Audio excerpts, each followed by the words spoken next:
Est-ce que vous avez toujours eu du mal à comprendre pourquoi l'endurance fondamentale ça marche? Ou à comprendre réellement par quelle magie est-ce que le travail de VMA ou le travail de seuil pouvait améliorer votre allure marathon ou votre performance en ultra trail? Eh bien c'est normal, parce que depuis le début, on vous explique ça n'importe comment. Et moi le premier, attention, mais on n'avait pas le choix.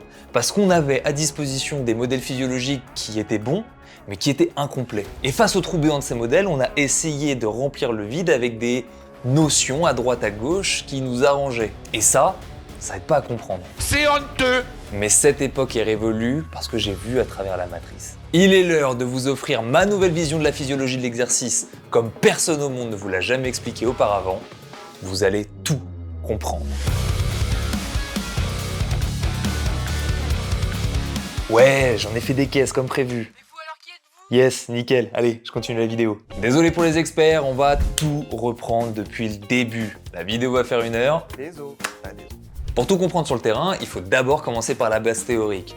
D'abord la théorie, ensuite l'application pratique, comme d'hab. Et la base, le 101, c'est d'abord le principe de taille de Henneman.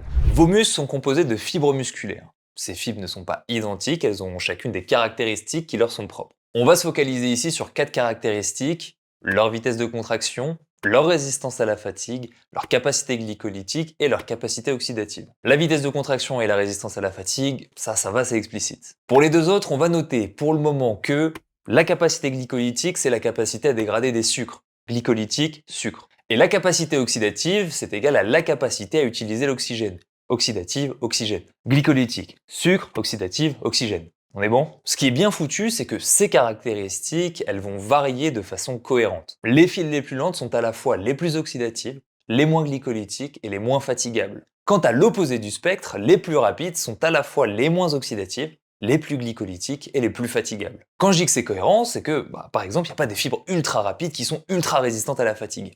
Ça n'existe pas. Ces caractéristiques nous ont pendant longtemps amené à séparer distinctement ces fibres en 3 catégories. Les fibres les plus lentes de type 1, les fibres les plus rapides de type 2X et, entre ces deux extrêmes, des fibres intermédiaires de type 2A. Bon, en réalité, grâce aux avancées technologiques, il s'avère que les catégories ne sont pas si catégoriques justement. Il n'y a pas de limite nette entre chacune de ces catégories. Mais il existe des fibres hybrides qui vont au contraire créer un continuum de fibres dans le muscle qui va aller des fibres les plus lentes, les plus résistantes, les plus oxydatives, vers progressivement de fibres de plus en plus rapides, de plus en plus fatigables et de plus en plus glycolytiques. Chaque muscle ayant ensuite son propre profil de fibres, sa propre typologie musculaire, c'est-à-dire qu'il y a des muscles plus ou moins rapides, plus ou moins résistants, plus ou moins glycolytiques en fonction de leur fonction, avec ensuite des variations entre les individus pour un même muscle, mais aussi avec des variations pour un même individu, pour un même muscle en fonction de leur type et leur niveau d'entraînement sur le long terme. C'est là toute la place dans la performance sportive,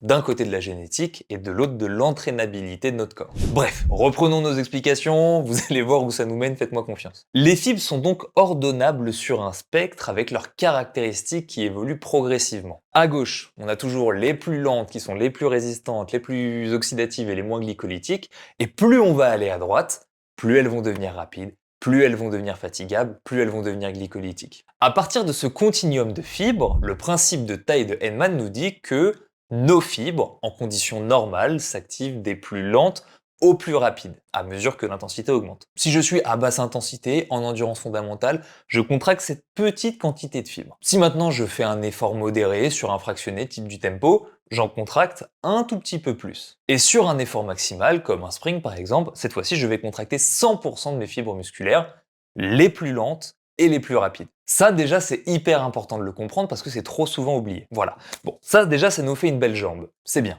Mais il nous faut un deuxième concept de base pour avancer, le principe de continuum énergétique. Là, accrochez vos ceintures, ça va être un petit passage un petit peu technique, va falloir se concentrer 2 minutes. Ce qui permet, ultimement, la dernière étape, la contraction musculaire, c'est une molécule riche en énergie qu'on appelle ATP. Quand on contracte nos muscles, on utilise l'ATP, et plus on les contracte fort, et fréquemment, plus on va consommer d'ATP. Et le but des muscles, c'est de se démerder pour fournir une quantité suffisante d'ATP pour ne pas en manquer. Et pour ce faire, la nature est bien faite, elle nous a doté de 4 systèmes. 1. L'hydrolyse de la phosphocréatine. 2. La glycolyse. 3. La bêta-oxydation. Et 4. Les phosphorylations oxydatives. Que des mots difficiles, Pas de chance, mais je vous ai mis un petit code couleur pour vous repérer, ça sera plus simple pour la suite. Pourquoi est-ce qu'on parle de continuum? Eh bien, parce que si je vous détaille le sens de signalisation dans la cellule à l'effort, ça fait un cercle. Et si c'est un cercle, c'est un continuum. Regardez, on commence l'effort, le niveau d'ATP baisse. En réaction, les niveaux de PCR vont diminuer pour recréer de l'ATP. Cette diminution va en réaction lancer la glycolyse et la bêta-oxydation.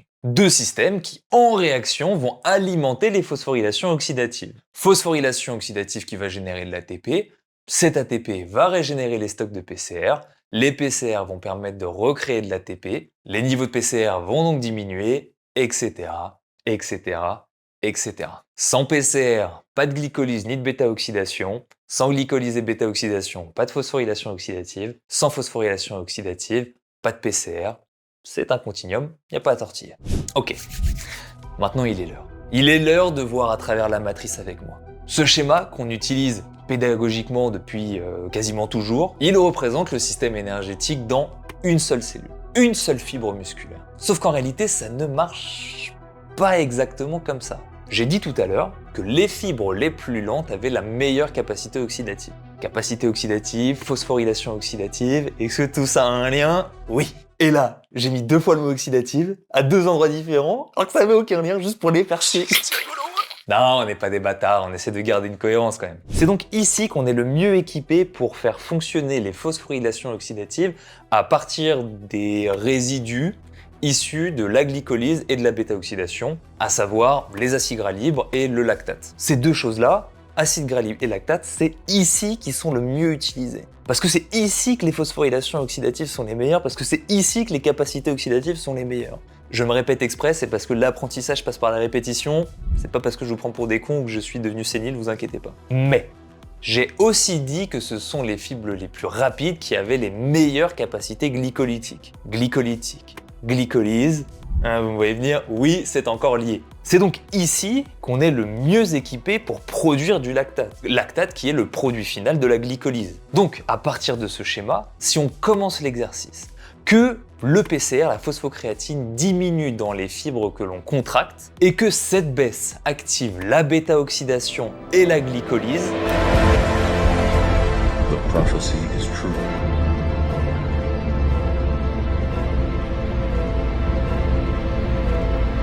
ce schéma qu'on représente dans une seule fibre musculaire devrait, depuis le début, être représenté au niveau d'un muscle. Le muscle n'est pas constitué de fibres isolées entre elles. Le muscle est un organe dans lequel toutes les fibres musculaires travaillent en synergie pour que les points forts des unes soient complémentaires des points forts des autres. Aucune ne peut être forte partout, sinon on n'aurait qu'un seul type de fibre. Résultat des courses, pour résumer, le lactate majoritairement produit dans les fibres rapides sont consommés majoritairement dans les fibres lentes. Autrement dit, et c'est encore plus intéressant, le seul moyen de donner plus de carburant aux fibres lentes, c'est d'augmenter l'intensité pour contracter des fibres de plus en plus rapides, qui vont produire de plus en plus de lactate, qui seront redistribués aux fibres lentes, qui fonctionneront donc plus fort. Ok, peut-être qu'on voit pas encore tout à fait en quoi ça change le monde. Pour essayer de faire avancer, on va essayer de voir maintenant ce que ça implique sur le terrain. Reprenons étape par étape. Si je suis à basse intensité en endurance fondamentale, je contracte une faible quantité de fibres. Ces fibres sont lentes, peu fatigables, peu glycolytiques, mais elles sont très oxydatives. Elles savent très bien utiliser les graisses et le lactate. Du lactate, à cette intensité, il n'y en a pas beaucoup. C'est normal puisque ces fibres-là ne sont pas équipées pour utiliser les glucides en grande quantité et donc elles ne sont pas faites pour produire beaucoup de lactate. Donc quand le niveau de phosphocréatine de ces fibres va diminuer, à défaut de pouvoir utiliser la glycolyse en grande quantité, c'est la bêta-oxydation qui sera disponible. C'est pour ça qu'à basse intensité, le mix énergétique est largement en faveur des graisses. Dit plus simplement, à très basse intensité, on utilise en proportion beaucoup plus de graisses que de glucides. Maintenant, on augmente un petit peu l'intensité. Je contracte à ce moment-là des fibres de plus en plus glycolytiques. On consomme donc de plus en plus de glucides à l'effort. On consomme aussi de plus en plus d'oxygène. Et là, il y a deux mécanismes qui nous font consommer plus d'oxygène. D'abord, il y a les fibres qu'on vient de rajouter qui sont encore très oxydatives. Donc si on les contracte, elles vont venir consommer de l'oxygène en plus. C'est d'ailleurs le propre de ce qu'on appelle historiquement les fibres intermédiaires, 2A, qui ont des bonnes capacités oxydatives et surtout qui peuvent devenir de plus en plus oxydatives grâce à l'entraînement en endurance. Bon, ça c'est un aspect. On contracte des nouvelles fibres qui sont oxydatives, elles consomment de l'oxygène, ça augmente notre consommation d'oxygène. Mais de l'autre, il y a aussi les phosphorylations oxydatives des fibres déjà contractées aux intensités inférieures, qui tournent un peu plus fort grâce au lactate mis à disposition par les fibres nouvellement contractées par l'augmentation de l'intensité. Ok, un peu technique, mais comme là c'est une des clés de cette vidéo, je répète. Les nouvelles fibres contractées sont plus glycolytiques que celles d'avant. Elles produisent donc plus de lactate. Elles en consomment une partie pour faire fonctionner leur propre phosphorylation oxydative puisqu'elles sont encore très oxydatives, mais l'autre partie du lactate qu'elles n'utilisent pas est mise à disposition des fibres plus lentes, très oxydatives qui, elles, peuvent l'utiliser. Ces autres fibres, plus lentes, augmentent ainsi aussi leur consommation d'oxygène. Quand on accélère, on recrute plus de fibres et les fibres qui étaient déjà contractées fonctionnent plus fort. Je vous fais un petit teaser, mais on commence déjà à toucher du doigt et à comprendre comment la haute intensité peut avoir un impact sur les intensités plus faibles. Vous allez me dire, comment est-ce que des grosses quantités de lactate permettent aux phosphorylations oxydatives de fonctionner plus fort? Eh bien, je l'explique grâce à un principe dont personne ne parle en physiologie jusqu'à maintenant, qui consiste simplement à appliquer le principe d'osmose au lactate. Ce que j'ai nommé de mon propre chef la théorie de la pression lactatémique, c'est qu'il ne suffit pas d'avoir des lactates à disposition pour les consommer. Il faut que ces lactates génèrent une pression pour rentrer dans les cellules. Ce qui va à l'encontre d'une vision couramment répandue qui est que le lactate dans le sang augmente parce qu'on en produit plus qu'on en consomme. En s'appuyant sur cette théorie de besoin de pression, ce n'est pas le cas. Pas principalement en tout cas. Le lactate sanguin augmenterait principalement pour générer assez de pression pour être consommé. J'ai fait une conférence il y a un peu plus d'1 an où j'utilisais ce schéma, qui est le principe du lavabo qu'on utilise énormément, qui consiste à dire que, comme un lavabo, à partir du moment où le lactate ne s'écoule plus assez fort, le lactate monte. Ce qui est donc, vous l'aurez compris, la vision historique qu'on a du lactate dans le sang qui s'accumule quand on en consomme moins qu'on en produit. Eh bien ce schéma, je l'avais pimpé un petit peu, je l'avais mis à jour en remplaçant le siphon, qui est un débit fixe, par deux clapets, on pourrait dire, qui sont comme deux portes, qui, quand on va appuyer plus fort dessus en augmentant la pression, vont s'ouvrir de plus en plus pour laisser passer de plus en plus de lactate. Je vais me répéter en le disant autrement. Quand on accélère, on a besoin de plus d'ATP. Il n'y a pas de pression du lactate pour augmenter l'intensité des phosphorylations oxydatives, donc elles ne peuvent pas augmenter leur cadence. À défaut, il faut bien produire de l'ATP de quelque part, donc les glycolyses vont monter d'un cran. À la fois parce que les glycolyses sont productrices dans une petite mesure d'ATP, ce qui permet de répondre sur le court terme aux besoins en ATP, mais les glycolyses vont augmenter aussi parce que sur le moyen et long terme, elles vont déverser plus de lactate, qui vont par conséquent augmenter la pression au niveau du sang. La pression au niveau du sang est maintenant suffisante pour créer une pression négative vers la cellule. Résultat des courses, les phosphorylations oxydatives peuvent maintenant augmenter leur cadence dans les fibres un peu plus lentes. Voilà, c'est la théorie de la pression lactatémique qui n'est rien de plus que l'application du principe d'osmose. Bon, ça c'était une petite parenthèse. On continue maintenant d'augmenter l'intensité. Et là encore pareil, la même musique, des fibres de plus en plus rapides sont contractées, ça veut dire qu'il y a de plus en plus de glucides qui sont utilisés, ça veut dire qu'il y a de plus en plus de lactates qui sont produits. Ces fibres nouvellement rajoutées sont maintenant rapides quand même, moins oxydatives, elles utilisent elles-mêmes beaucoup moins d'oxygène que les plus lentes d'entre elles. Pour autant, à cette intensité-là, on constate encore à l'effort que l'oxygène consommé continue d'augmenter. Pourquoi? Eh bien, encore une fois, même si ces nouvelles fibres recrutées vont consommer pas ou peu d'oxygène, l'énorme quantité de lactate qui vont être produits par ces nouvelles fibres va être mis à disposition aux fibres plus lentes déjà contractées pour augmenter leur phosphorylation oxydative, qui vont tourner toujours plus fort et donc qui vont consommer plus d'oxygène. Sauf qu'à force d'accélérer, il va y arriver un moment où, malgré le lactate qui continue d'être de plus en plus produit, les fibres musculaires, elles ne peuvent plus consommer plus d'oxygène. T'as beau créer de la pression, t'as beau forcer, quand ça veut plus, ça veut plus. Les phosphorylations oxydatives sont arrivées à leur maximum de puissance.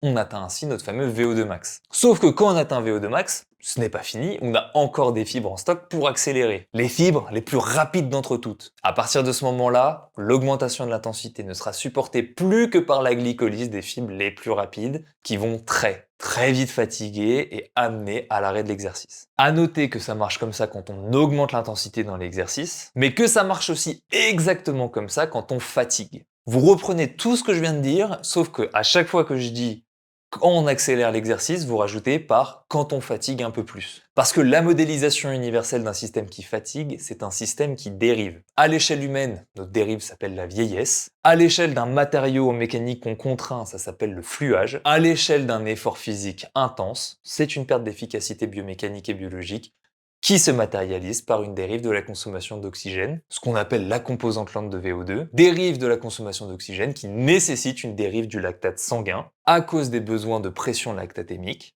et ce, même si on reste à la même allure. Mais ce n'est qu'un petit teaser, une petite gourmandise que je vous mets sous le nez comme ça, on en reparlera très certainement dans une autre vidéo dédiée à la fatigue et au seuil. Bon, waouh, là, je vous ai bien cassé la tête. On va faire une petite pause théorique pour faire un peu plus de place au terrain. Voilà, le vrai terrain là, la terre battue. En termes d'entraînement, qu'est-ce que cette nouvelle pédagogie vis-à-vis de tout ça nous aide à mieux comprendre? Bon, vous attendez pas à des dingueries, hein, on va rien révolutionner. On va juste mieux comprendre pourquoi ce qui marchait marchait et pourquoi ce qui marchait sans qu'on comprenne pourquoi ça marchait marchait quand même.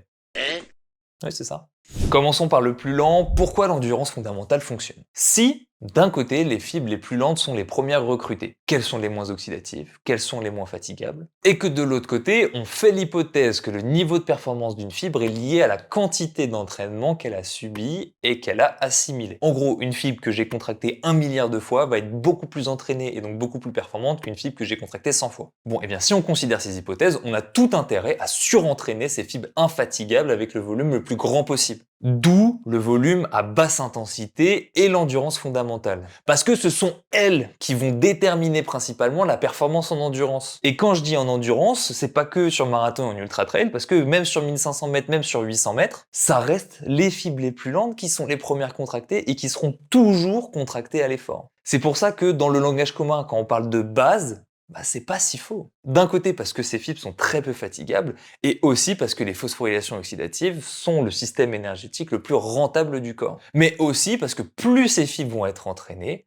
plus elles vont rentabiliser les flux de lactate qu'on va leur envoyer quand l'intensité va augmenter. Et ce, même sur 1500 mètres. C'est pour ça que le petit Jacob, qu'on adore ici, fait du volume à basse intensité. Enfin, qu'on adore ici, pas plus que d'autres. Maintenant, est-ce que entraîner ces fibres lentes seulement avec du volume est suffisant? Non, parce que même si on les entraîne à fonctionner longtemps, il faut aussi les entraîner à recevoir du lactate. Et pour pouvoir recevoir du lactate, il faut produire du lactate. Donc il faut arriver à une intensité suffisamment élevée pour recruter plus de fibres pour pouvoir leur envoyer du flux. D'où le fractionné. Le principe du fractionné, pour progresser en endurance, pour être réduit à cette explication, il sert d'un côté à apprendre aux fibres rapides à produire du lactate dans le temps en limitant la fatigue, et de l'autre côté, il apprend aux fibres lentes à utiliser efficacement ce lactate dans les plus grandes quantités possibles. Est-ce qu'il y a un entraînement particulier pour le faire, un qui fonctionne beaucoup mieux, une méthode miracle? Non plus. Tous les entraînements, depuis l'endurance active jusqu'au VO2 max, voire même au-dessus, vont travailler l'interaction entre la production de lactate des fibres les plus rapides et l'acceptation de ces lactates par les fibres les plus lentes. Un entraînement à allure marathon va maximiser le temps passé par les fibres lentes à accepter un flux modéré de lactate venant de fibres un peu plus rapides. L'allure marathon a une intensité modérée, donc la quantité de fibres recrutées est modérée, donc le flux de lactate est modéré, tout est modéré. Juste, l'intérêt, c'est que le temps de soutien peut être très long. Quand des entraînements à VO2 max, à l'inverse presque, va maximiser l'intensité à laquelle les lactates vont être créés par les fibres les plus rapides et vont faire pression sur les fibres les plus lentes pour les obliger à travailler plus intensément. Et même quand on dit travail à VMA, il y a un travail intensif et extensif. Toutes les séances sont classables sur un spectre du 10 x 300 mètres à VMA jusqu'au 4 x 20 minutes à allure marathon. Toutes les séances, toutes les variations d'intensité entre les deux ne sont qu'un degré de nuance entre le temps de maintien et la pression de lactate. Avec au milieu l'entraînement dit au seuil qui serait peut-être un compromis et ça serait peut-être pour ça qu'on l'utilise autant. À chacun ensuite, en fonction de son profil, de son objectif, du moment de sa préparation, de choisir l'intensité qui lui correspond le plus. Qu'est-ce qu'on comprend d'autre grâce à cette nouvelle vision? On comprend aussi pourquoi, par exemple, on ne remplace pas sur le long terme 3 heures de sortie longue à basse intensité avec 45 minutes d'intensité ou l'inverse. Sur le court terme, ok, peut-être que les progrès en chrono, en performance seront les mêmes, car admettons que les deux séances génèrent les mêmes quantités de stress, mais entraîner 3 heures, vos fibres les plus lentes uniquement, ou travailler 45 minutes sur une synergie entre fibres lentes et fibres rapides, vous comprenez très bien pourquoi sur le long terme, ça aura des conséquences d'adaptation très très différentes et que ça ne peut pas être interchangeable. N'en déplaise aux fans de l'EP2I qui aimeraient pouvoir éviter des randos trail de 4 heures. On comprend aussi par exemple un peu mieux l'intérêt des entraînements à allure spécifique, d'un point de vue physiologique en tout cas. On travaille une quantité de fibres spécifique avec un flux de lactate spécifique. Qu'est-ce qu'on travaille le plus spécifiquement à cette intensité? Les mitochondries, les enzymes, les transporteurs? Aucune idée. En tout cas, si on fait l'hypothèse que en tenant suffisamment longtemps mon allure spécifique, je vais faire dériver mon système le plus limitant, et en partant du principe qu'un système qui dérive va créer une chaîne de signalisation qui va pousser à l'adapter. Puisse-t-on encore avoir les moyens et le volume d'entraînement suffisant pour cumuler assez de temps de maintien à cette allure spécifique? Mais ça, c'est un autre sujet. On passe un petit coucou à l'heure marathon, entre autres. Pour finir, cette vision nous permet aussi de mieux comprendre l'entraînement à basse cadence, que ce soit à vélo ou en aviron par exemple. Ça peut être par exemple un bon moyen non spécifique de travailler une quantité de fibres spécifiques. Que je sois à 300 watts à 90 RPM ou à 200 watts à 60 RPM, je vais produire le même couple. Ah là, c'est que du kiff!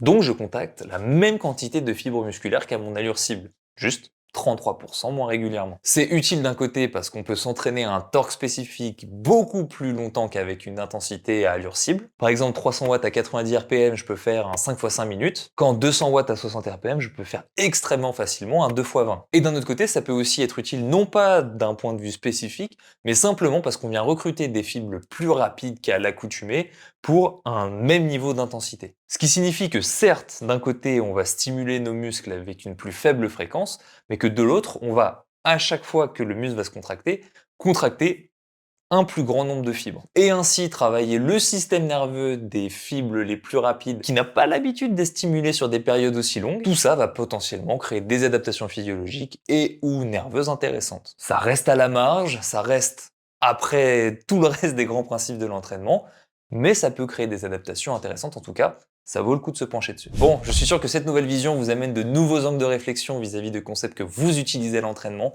Je suis sûr que là, pendant la vidéo, ça bouillonnait. Eh bien, vous savez quoi? Je suis curieux de savoir à quoi ça fait écho chez vous. Alors, je vous laisse me partager ça en commentaire. Une chose à laquelle ça n'a pas fait écho en tout cas, et vous l'aurez peut-être remarqué, c'est que cette vision permet un exploit.